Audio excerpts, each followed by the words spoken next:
Buy, sell, or hold your real estate. Today on Financial Fitness, I talk to a local realtor to find out. We're still going to see home prices increasing. I think a lot of people are worried about that.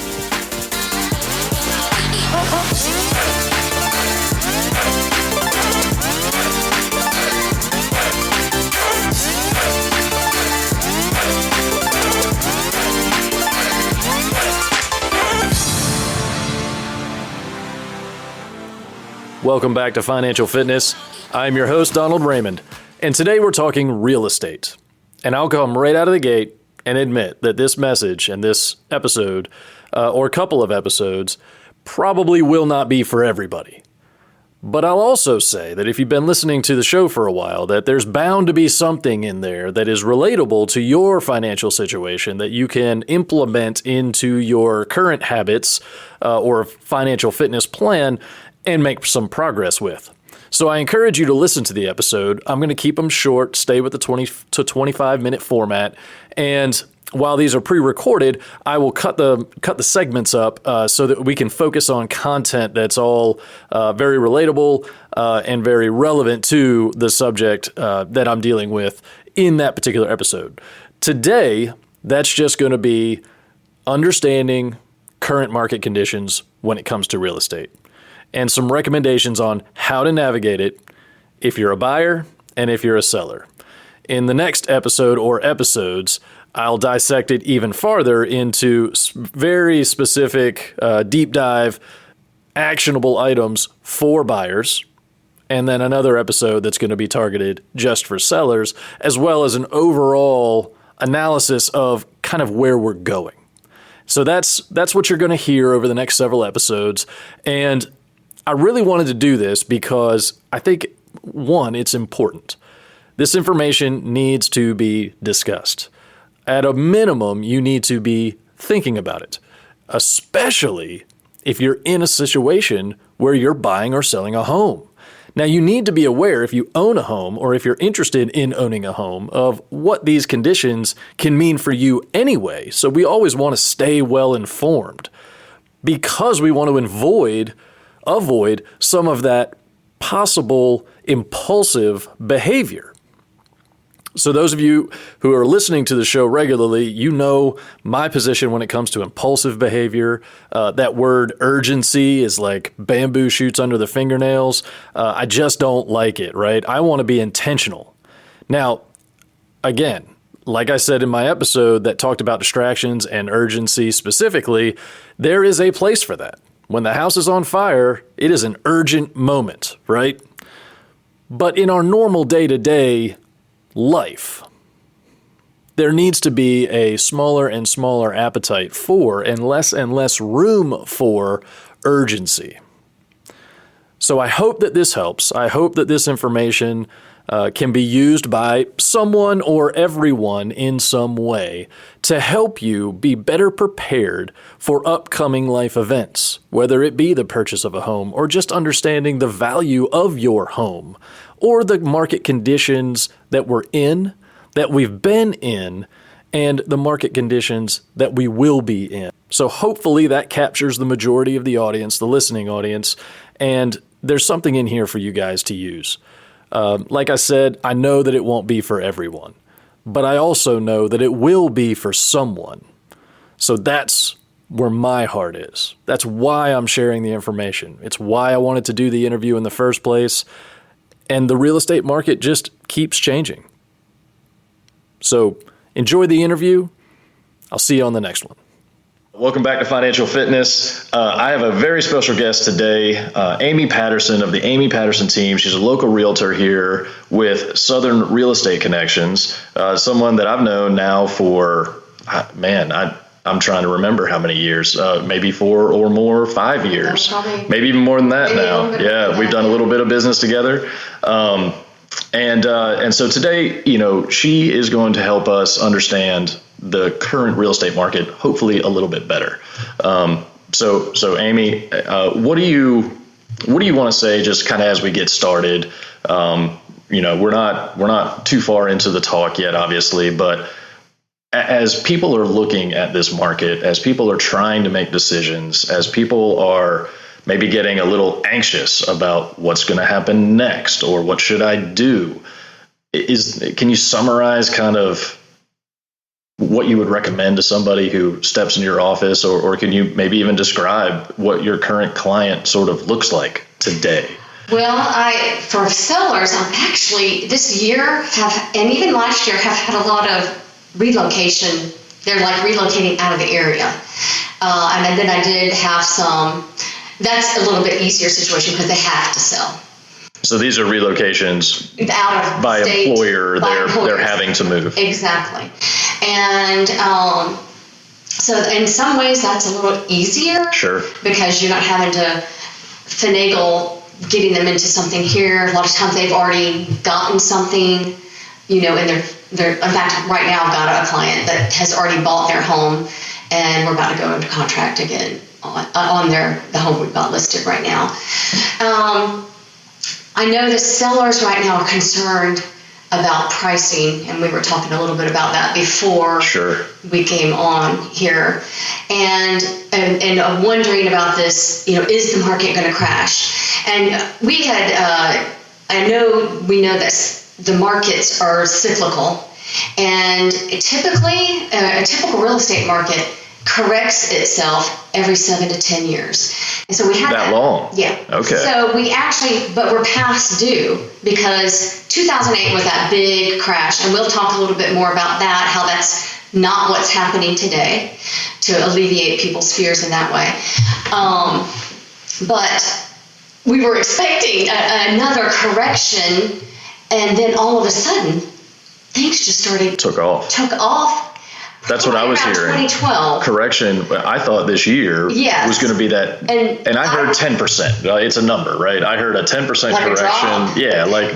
Or even just a stall, right? Yes. And it's actually been going up and up and up. It's been going up. Yeah. And part of that is due to the fact that our inventory is so low. And I think part of the reason our inventory has been so low is when that happens, people say, okay, I want to sell, I'm ready to sell, but where am I going to go? And that's where the new home builders, a lot of my people that have stayed in town or in the area are going to new construction. Gotcha. And that is working, really well. What do you think is driving that over renos? Is it because people don't want to leave their homes? They're nervous about leaving their homes? Personally, I feel like we're coming out of the real height of this price increase. We're still going to see home prices increasing.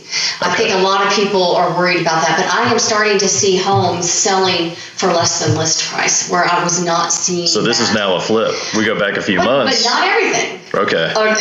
But I've still seen those, and a lot of mine are selling above list price. Okay. In fact, I don't think any of mine this year have not sold above list price. So still plenty of healthy demand out there. Oh, definitely. There's still a lot of demand. However, I think buyers have, because of the increase in interest rates, we're 3% higher than last year. That's right. And so that put the brakes on. And that put the brakes on what buyers could afford. And not only that, we've gone into an inflationary period where gas is more expensive, groceries are more expensive, clothing is more expensive. And we're expecting another rate hike at the end of this month. Yep. And that's been a trend now for the last 3 months. Although July 11th, last week, there was a half a point drop. But 4 days later, it came back up. That's right. So, So you're watching the market really closely from that perspective. Yes. Yeah. So people are trying to lock in their rates, definitely, to buy. But the seller has to be aware of that.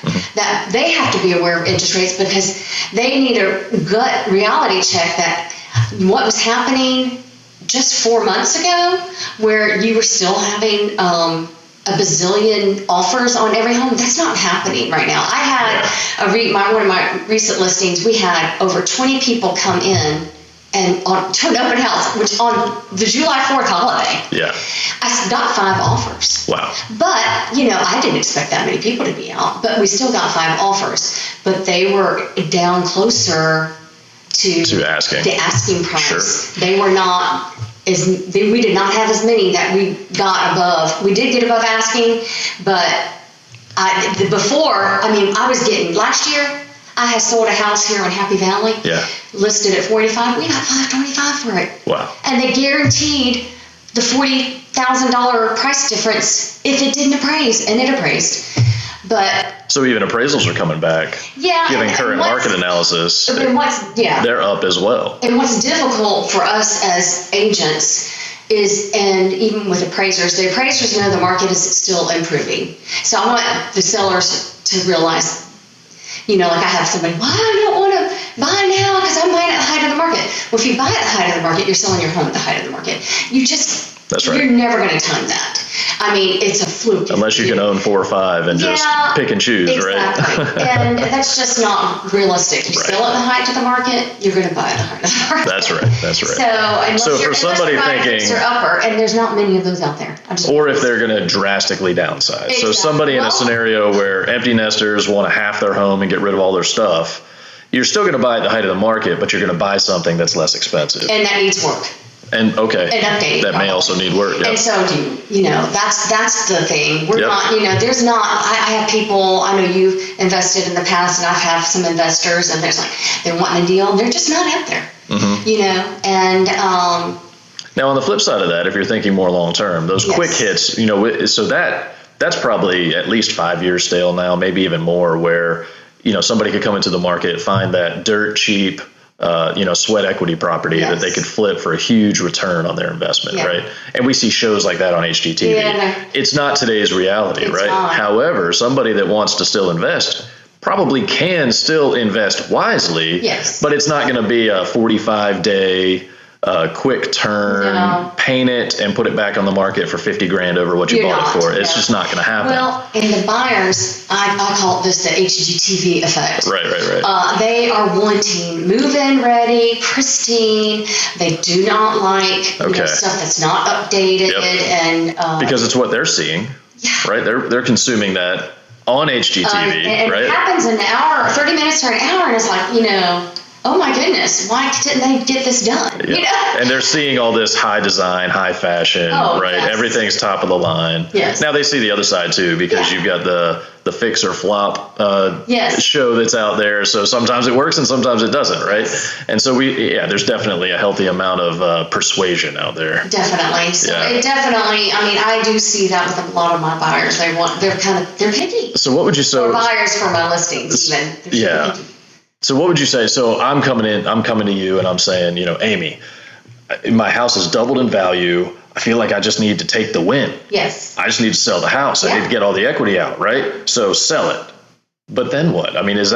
Is that something I should be considering in today's market? Because I just heard you say it's peak to peak, right? If I sell at peak, I'm buying at peak. And if I'm trying to go apples to apples, same number of rooms and, amenities, I'm going to pay the same or more, aren't I, for that same house somewhere else? And the beauty, it depends on how much equity you have in your home too. Well, let's say I owned it. Let's say I had 100% equity in it. Well, then it's a great time to, if you are wanting to upgrade, say to something newer, something in a different location that may be more appealing to you. Now, your location's awesome, but in general. But if I'm just thinking, I just want to extract the value. Yes. That's probably not a reality for me, right? Because you're going to get the value, but I'm going to put it right back into something else. You need to put it back into something else. Yep. Definitely. So this isn't I'm going to go sell my home, get a whole bunch of equity, throw it into the stock market, and then go buy another house dirt cheap down the road, right? I mean, that's just not my reality right now. No. Because I'll tell you, I've got a lot of clients in my conversations. I come across lots of people that are thinking that, so as a financial coach, most of my clients have a financial need. They're trying to improve their financial health and their financial wellness. And that's the title, the title of this show is Financial Fitness, right? That's what we're trying to do, is improve people's overall financial wellness. And so they're coming to me saying, my home finally has equity. Yes. And, I wasn't paying it down that fast, but now in this market, it finally has equity. And so they're anxious, they're impulsive. They think they need to, strike while the iron's hot. Yeah. And I caution them. I do. Yes. Right. So from my perspective, I say, that could be, right. That could be a potential outcome. But we want to be careful, and we want to make sure we go in eyes wide open. We want to make sure that we understand all the market conditions and that we maybe even have a home identified that we could purchase at the right price in order to make that work. Because my concern is you think you're going to get all this equity out, and you do, right? The house is going to sell for what it's going to sell for. But you just said, and what we know, not 5 offers now. Exactly, and depending on the price. And what we know too is that you've got to go now buy another house, right? And so because rental rates are out the roof. So just because I'm selling high doesn't mean I'm going to buy low. And if you do find something low, the problem with the lower priced homes is we are in a huge seller's market still with those. Okay. Yep. Yes. So that's good information. And still a seller's market. Yeah, I've sold a 1970s home as is. It was an estate, and I had multiple offers on that one over asking price. 1970s home, really? Yeah, it has never been remodeled. Yeah. But overall, it was in pretty good condition. The good bones, right? It had good bones. Yeah. But it needs a total remake. Right. And to be competitive in today's market. A first-time home buyer is getting it. There you go. It worked out that way for them, and we were happy that they got. So that's another category, these first-time home buyers. Oh, my word. Right? So, when I was a first-time home buyer back in early 2000s, I could buy what I felt like was a reasonable home. Now, it still felt like a lot of money. Yeah. Biggest purchase I'd ever made. Exactly. Right? But it was a $100,000 home. And it was 1,400 square feet, 3-bedroom, 2-bath, fully detached. Mm-hmm. I had a half-acre lawn or yard. A little bit of a slope, but not too bad, and it was a new build. It was in a new development that was being built. Do those even exist in today's market? Not at that price. And that's been what's so difficult for some of my first-time home buyers. Sure. A cheap house is $200,000 to $250,000. Yeah. I never dreamed in my lifetime I would say $250,000 was an entry-level home. Yeah. And you might not even be getting fully detached. That might be a townhome. Yeah. We are, there are like the one that was 1970 as I sold. We were. Okay, so we're back to the house needing work. A boatload of work. Absolutely. So if you're willing to put the time in. Yeah. So that could be an area where if somebody's looking for an opportunity, still that sweat equity demographic, that market, if you're willing to take on the projects, you're qualified to take on the projects, or you're going to live there for a while and you're willing to put the money into the home over time as you can, that could still be. And the price of those homes will increase. In fact, because 5 or 10 years from now, you just said it's going to go up, right? So I can put that money in, and because I'm still going to see the value of this home go up. Yeah. So we're still going to see values of homes go up. Yeah, probably. If you look at, there's different, I had a chart that had a whole host of like realtor.com, Zillow, all those people saying they're all over the place, but on average it's around 4% we're expecting homes to increase. Continue to go up. Per year for at least the next 5 years. Historically, they were 2 to 3% would be what used to be what I call normal. So we're still seeing accelerated growth. Good. So long-term investing is still a real thing for anybody out there, as your primary home or as an investment property. Yeah, especially I think investment, if you're looking to flip and improving the property in some way, that's always going to add a lot of value and increase the value. But you've got to find those properties that need the work and that are still for sale. Yeah, and I was going to tell you about home price changes. Yeah. I know recession fears are huge. Absolutely. With people, and I'll let you see this chart. But this is the last 6 recessions. And in 4 of the last 6 recessions, home prices increased. And in 3 of those, of them. Yeah, we're looking at 6%. Look, 3 of them increased over 6%. Look at that. So people. And then 2008 is the anomaly. That just doesn't happen. And can I explain a little bit why that's different? In 2008, what the big problem was there is lending got out of hand. You didn't even have to prove you had a job. You could just fill out an application. They didn't ask for verification of employment. It's all electronic. It's easy. Yeah, well, it's still electronic. Yeah. But there was no verifications of income, of jobs, credit scores. It was a mess. Mm-hmm. And so they were lending, and part of that was the federal government saying you had to lend to people. with very low restrictions and, not analyzing it. And that's just dumb. I'm sorry. That's just Hopefully we've learned from that. Yeah. So, we know that lending changed, right? Lending practices certainly changed. So and a lot of people were buying at 100% and 110% value. They could borrow more than what the house was worth. More than what the house was worth, yeah. And so what you had was people coming in who may not have even had a job. Then they stayed in this home for a while, and maybe they're making payments on it. Maybe they're not in some cases down in Florida. They might have been making payments for a while. Yeah. And then all of a sudden they've lost their job. Right. And they have no equity in the home. Right. In fact, they have no vested interest in that home. So they could just walk away. Mm-hmm. And it hurt their credit. But the fact that we weren't checking anyway, who cares? They just did. Well, at that point, it did hurt them for buying later.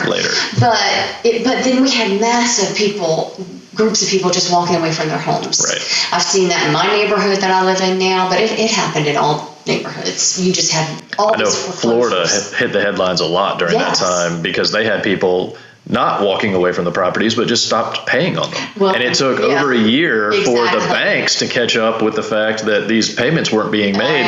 Then they started trying to foreclose on the properties, which took another year. So people were living for 2 years rent-free. Exactly. Yeah. And I saw that in my neighborhood. Yeah. And that hurts. That hurts the market. And then when those things are happening. Once that hit, everything just went, crash, as we saw, 19.7% price drop. I remember. We call that recovery mode. Oh my goodness! I had just bought my home in 2007, and the next year I had lost $80,000 value in my home. Yeah. I was like, oh my god. Was this a mistake? Yeah. Yeah, I can't believe it. But then look at 2009.